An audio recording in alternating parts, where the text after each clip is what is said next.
شو أغرب شي صار معك بحياتك؟ يوم عملت حادث. كيف؟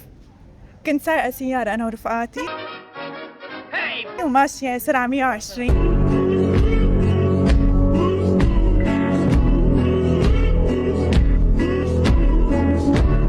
على استورات، فإجت رفيقتي عملت هيك بالدركسيون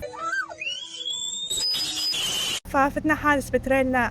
قلبت الدركسيون أنا فتناه بالموتور وانكسر الموتور بس هربنا. يعني أنت صار لك شي؟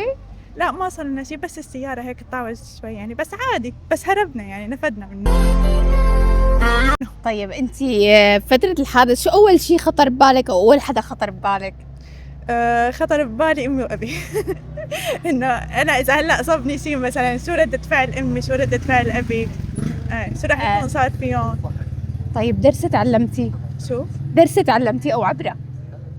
إنه ما بوثق برفقاتي أبدا أبدا، ولا بفوت حدا على بيتي، إنه حياتي تكون خاصة مو عامة. ليش هن رفقاتك كانوا سبب هذا الحادث؟ لا مو مشان هيك، بس أنا إنه كيف بدي أقول لك انغدرت من رفقاتي يعني. هلا في ديانا رفيقتي بس انه هي كتير بنت آدمية، اما رفقاتي الباقيين كتير غدروني وحكوا علي وكذا، وصار كتير مواقف. هلا أنا قصدي حتى بعد الحادث يعني في عبرة أخذتيها بحياتك؟ ايه انه سوق على مهلي وما اتصربع بالسواقة وما احط اغاني شغل خلو يا خالو. انه بضل هادي.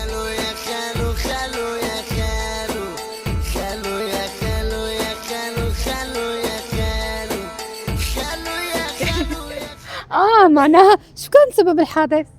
كنت مسرعة، انا كنت ماشية 120 وحاطة اغاني يا خالو يا خالو معلين الصوت. ففتنا بالحادث. طيب مين كان معك وقتها؟ ورفيقتي.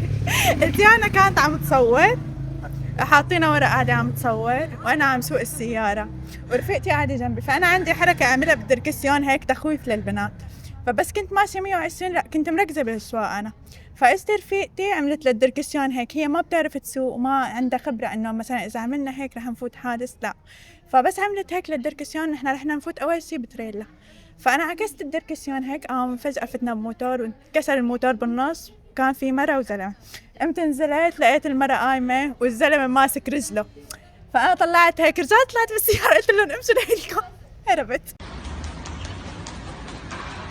يعني كفيتوا المشوار؟ كفينا المشوار، هربنا على البيت، بس كانت قبل بساعة، كانت الدنيا رمضان، قبل بساعة هيك صارت الحادث، بس أنا ما خفت من شيء وكتير تندمت إنه تركته تبع الهي بالأرض ومشي. كيف خبرتي أهلك على الموضوع؟ شافوا السيارة مطحبسة. الرياكشن لأهلك؟ شافوا السيارة قال لي أبي شو هاد؟ قلت له عملت حادث وكنت كتير خايفة. كانت الردة خنفسارية إنه فداك يا أبي وما بعرف شي، أهم شي ما صار لكم شي، قلت له لا ما صار شي. طب أنتي قلتي إنه زعلتي على العالم هن تأذوا؟ زعلت حتى بعد ما صار الحادث فورا مرضت، مو شي بس ضميري عذبني إنه أنا ليش ما أسعفتهم، ليش ما عملت شي، مثلا بلك هدلول إنه بحاجة دعوا علي هيك، أنا كتير بخاف من الدعاوي وهيك فكتير خفت. بس أنتي معناها عفوية ما كانت مقصودة أبدا. لا أبدا أبدا.